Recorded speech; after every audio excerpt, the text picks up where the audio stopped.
Citizen Talks is a podcast series brought to you by TRT World Citizen, featuring discussions with humanitarians and activists, artists, and changemakers, exploring the global humanitarian issues that shape our society and the world at large.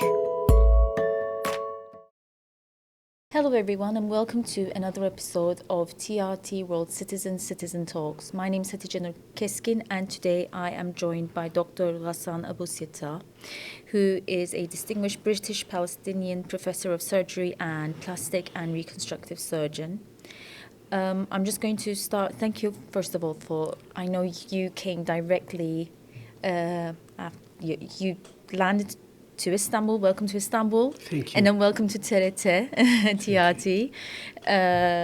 You came straight from your flight, so thank you very much. So I'll just begin straight away. I'm not going to take a lot of your time because I know you're exhausted. If you could just give us a very small recap of what you do and your experience. My name is Ghassan. I'm a plastic and reconstructive surgeon. And what I do is that I've had a parallel career.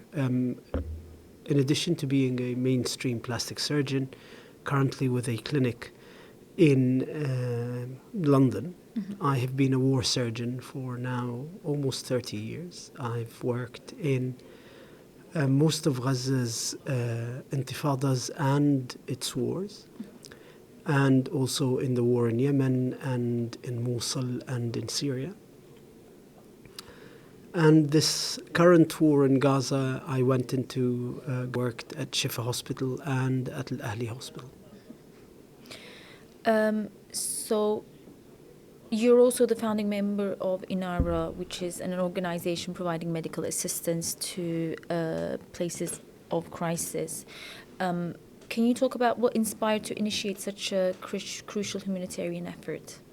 So Inara was set up when I was approached by Arwa Damon, who was the war correspondent for CNN. At that time, I was living and working in Lebanon, and there were lots of children with war-related injuries from the Syrian war who were currently refugees in Lebanon and needed reconstructive surgery. And so the idea of Inara is to provide reconstructive surgery to children injured by wars. We have done over 400 children, mainly from the war in Syria, but also from Iraq. And we're currently working on doing the same for what we believe is over 20,000 children wounded in the war in Gaza. So on a personal level, how do you balance your role as a war surgeon with that of a humanitarian advocate in your daily life? It's really a continuous juggle because as a surgeon, you just want to get on and do the surgery and serve the patient. But unfortunately, in order to be able to do that, there's a lot of logistics, from bringing the patient to securing the funds for the patient to ensuring that the patient is looked after between surgeries in terms of their psychological and social well-being, looking after their family. And so that's really what drives me to become more involved in the administrative side, is to ensure that these patients get the treatment that they need. And the treatment includes surgery, but it's not purely surgery. Your recent involvement during the Gaza war drew obviously global attention. And how do you believe that through press conference and through explaining what is going on there, because when you came back, you gave a lot of press releases and talks about the atrocities happening in Gaza, can influence the public perception and drive change? So there are two issues. The first is as a doctor, I have a duty to bear witness, and I owe that duty to my patients, to tell their stories and to fight for their right to get the treatment that they need, but also their right to get the justice that they deserve. The fact that the war is continuing as we speak means that I haven't, I've been continuously trying to tell their stories and tell the stories of my colleagues in the Palestinian health system who are still in Gaza, be their voice outside as they struggle to provide the kind of care that they want while their hospitals are being targeted by the Israeli war machine. And so that's been the driving force since I left Gaza.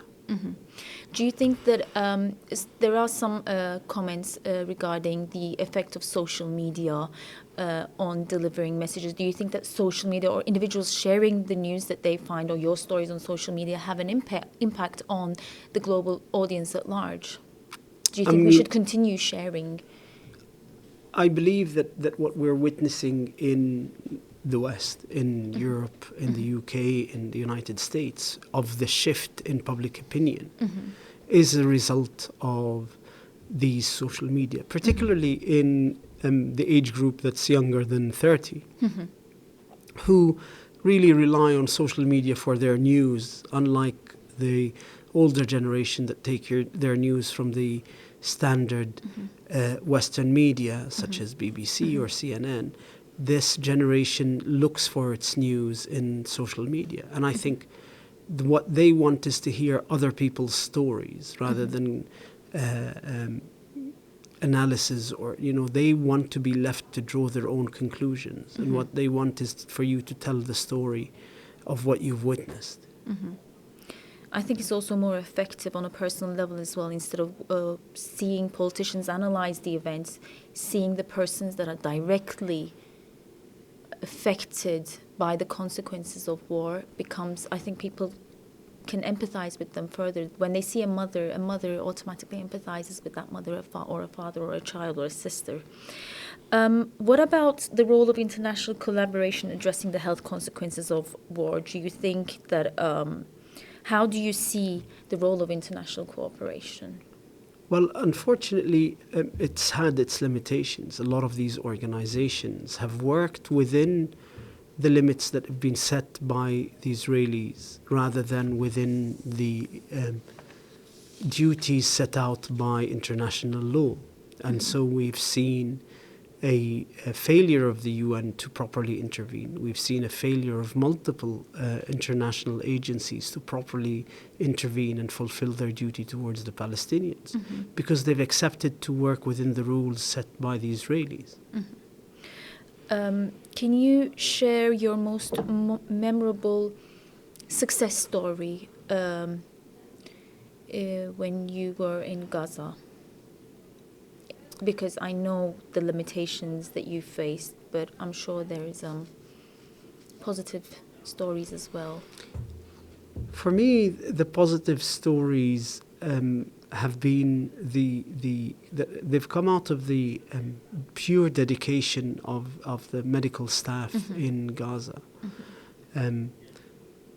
Al-Auda Hospital, which is a small non-governmental hospital in Jabalia camp, was bombed by the Israelis, and then they surrounded it and snipers fired into the hospital. Yet, despite all of that, the hospital, as we speak today, continues to provide surgical care for its patients.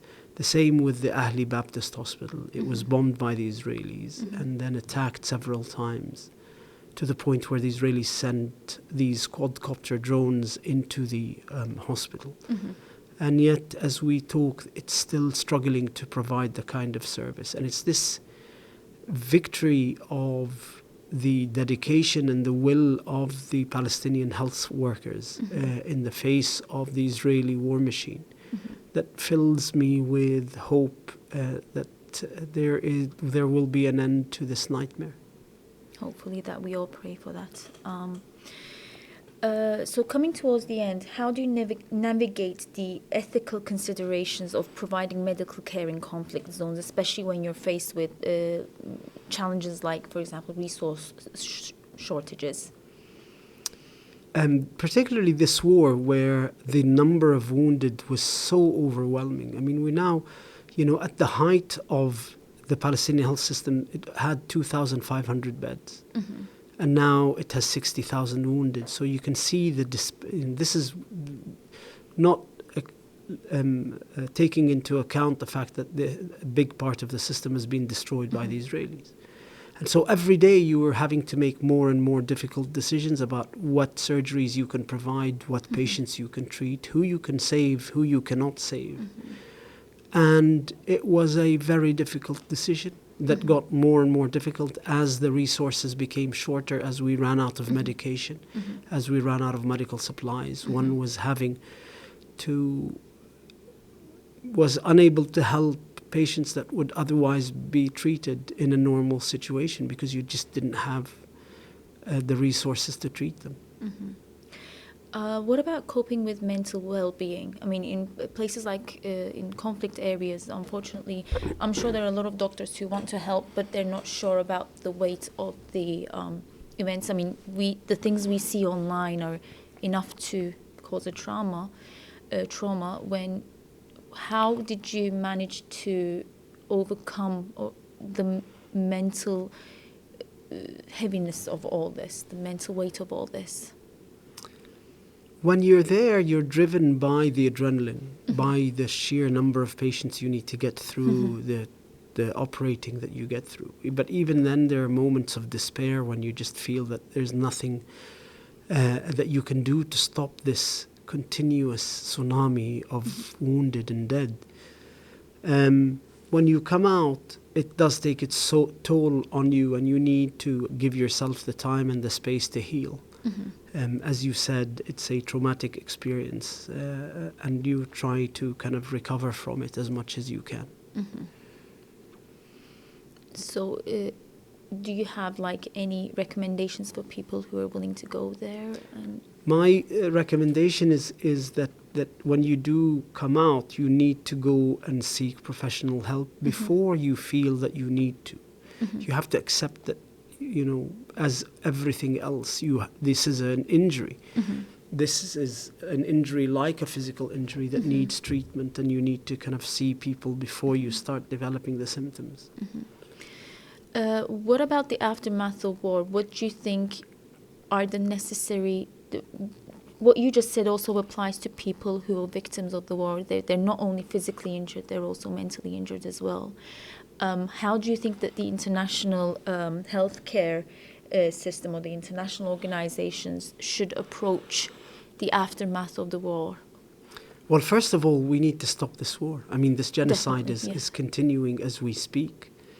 And then we need a humanitarian corridor to allow medical teams to go in and treat the physically wounded and start setting up a process by which mental health support can be provided for people who have suffered beyond our imagination and children who have seen things that no one should ever see. But it's critical because all of the population has been suffering under the mental health assault of this, the barbaric nature of this war. And so a different approach needs to be taken towards the mental health approach that looks at the whole population rather than looks at individuals. Do you think that things will ever be back to normal? Will things go back to the way they were? I don't think there's ever going... I mean, I think the region has changed. I think the carnage and killing on that magnitude changes history, and it changes the region, and it'll reshape the region for a generation to come. So let alone a place like Gaza or Palestine. I think as we saw even last week when South Africa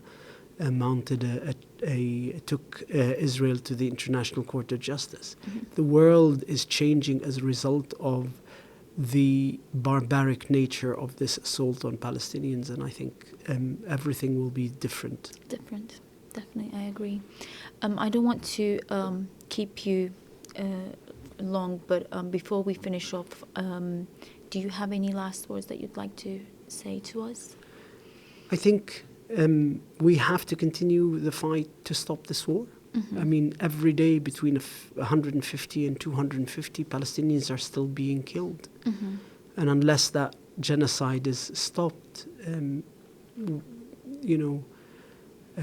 there is no talking about recovery or reconstruction. We have to stop the war. What would you recommend to individuals who do not really have a power to do anything? Like for normal individual citizens like us, what could we do? How can we play our part? I think just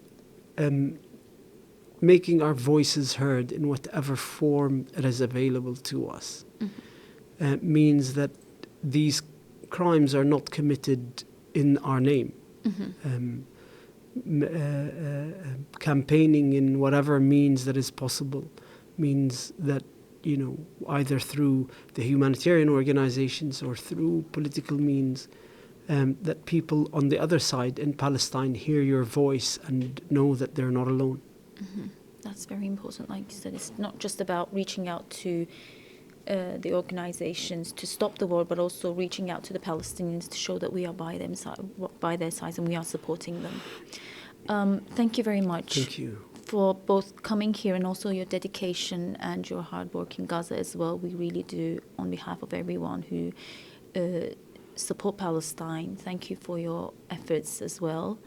Thank you for being here with us and sharing your experiences. Thank you. Thank you.